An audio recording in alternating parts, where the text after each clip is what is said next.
Hey guys, how's it going? So today we're going to start one of my more favorite horror franchises, but we're going to start it and then take a couple months break from it. The franchise is Friday the 13th. Got this steelbook at Best Buy. Pretty cool if you ask me. This is the reboot from 2009. Not particularly my favorite Friday the 13th movie. But Friday the 13th consequentially has become one of my favorite horror franchises. I have the 8-movie box set that has parts 1 through 8, and I have part 9 on digital, which is pretty cool. We even have a prop. This is Mini Jason. This is Jason from part 6, Jason Lives. Did you see? He's pretty cool. He's got a little machete and a little knife and a big old fence gate. So he's gonna join me through this video. We're gonna see how it looks, kind of with props, and maybe for the next couple I can find some other props and go from there. So the movie is directed by Marcus Nispel, and it's a horror slasher reboot, as I said. It's from 2009. Stars Jared Padalecki. I hope I'm saying that right. I'm sure somebody will correct me. He plays Clay Miller. We've got Derek Mears as Jason Voorhees, Danielle Panabaker as Jenna, and that's all I'm going to really add. Mainly because those are the only two that seem to have any, or three, that I should say, that really have any energy throughout the whole movie. You don't really need much energy to play Jason, but this Derek Mears, he actually brings a lot of energy, which is something I like about this movie. Jason in this movie is much more resourceful than, say, anything from the original franchise.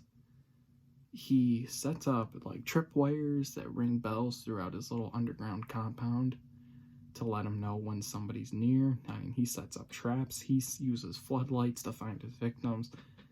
I mean, if this wasn't a Friday the 13th movie and we didn't have a deformed serial killer out there, I would probably go as far to say that this is someone who more than likely was in a war at some point, and this is kind of the outcome that has befallen him.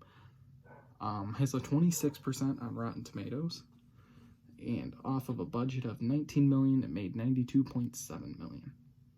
I'm okay with this film, but it's not my favorite Friday the 13th movie.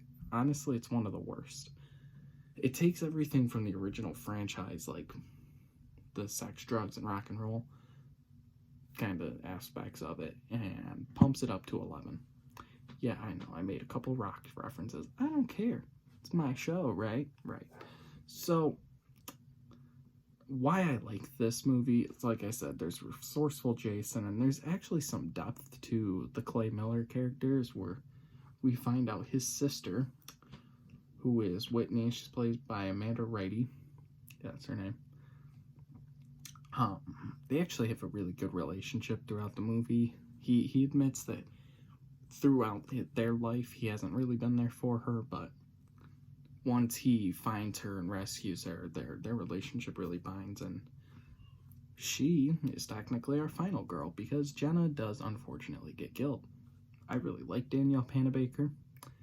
I was upset when she got killed, but what are you gonna do? She's in, I want to say it's The Flash. I believe she plays Killer Frost, if I'm thinking of the right person. There's also two characters that have a really nice relationship, Chewie and Lawrence. They're played by Aaron Yu and Arian Escarpita. I think I said that right. They're pretty cool. They're funny, but they're more there for comic relief, so big whoop. Like I said, there's so much wrong with this movie. From two very realistic sex scenes. That makes me uncomfortable. I don't like that about that. Not at all.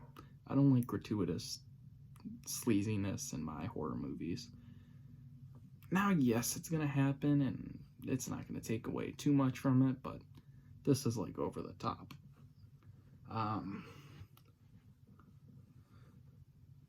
visually it's dark. You can barely see some of the things that happen throughout the movie, so that also really bugs me.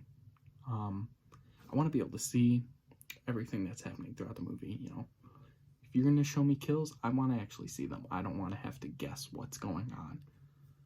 As far as anything else, though, like I said, what really saves it is the characters that actually have depth to them and Jason's resourcefulness. The real reason I don't like this is because it's a reboot. Now, say what you will, there are some reboots that are better.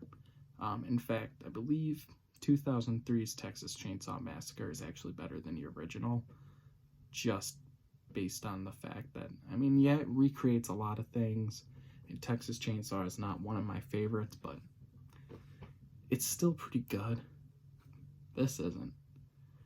You know, in the beginning, we only get real flashes of the whole Pamela Voorhees thing, but it's not Betsy Palmer, Pamela Voorhees. It's someone else. I can't even find credit for them. Maybe I'm not looking hard enough. Maybe it's right there in front of my face. I don't know. Not my favorite thing, though.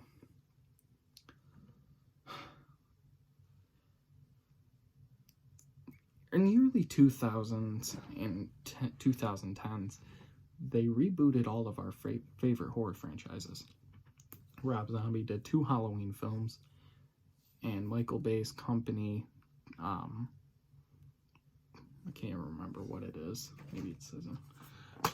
I want to say something Dunes sounds correct. But it's Michael Bay's company. It's not directly Michael Bay. A lot of people say that he directed this. He didn't. No. But the company did Friday the 13th and A Nightmare on Elm Street. I don't like it when they reboot my favorite horror movies. Now, the exception would be Halloween from 2018 because it's not a reboot, it's a course correction. Say what you will. This is a flat-out reboot. That's not awful. It's not hard to watch, but it's not great. I gave this a 4 out of 10. If I had to place it in my Friday the 13th ranking, it's probably just above Jason Takes Manhattan. And it's like, here's Jason Takes Manhattan, here's Part 7, The New Blood, here's the reboot. So, if I had to place it, that's probably where I place it, based on how much I actually enjoy the films. I'd have to rewatch them, though, and up until about 2 weeks ago, I was actually rewatching the originals, and then kind of got sidetracked by other projects. So, yeah, 4 out of 10. I think if you wanted to, you could watch it, but it's still good from a standpoint of it's hella violent, man.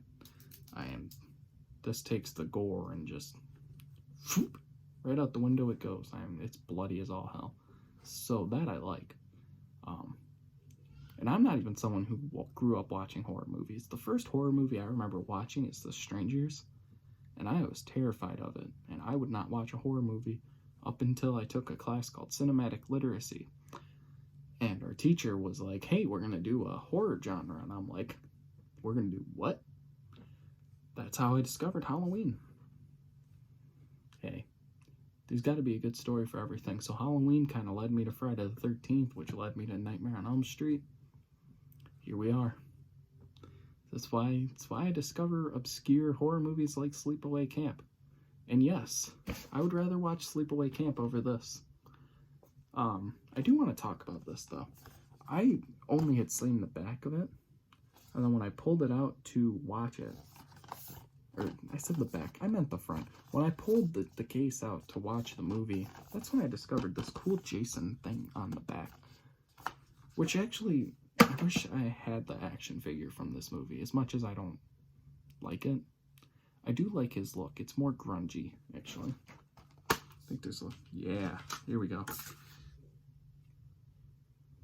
Platinum Dunes. That's the name of his production company. So there's Jason. Clear picture would probably be right there. Don't bother trying to scan the code. I already redeemed it. Sorry. But yeah, he's pretty grungy looking. I kind of like that.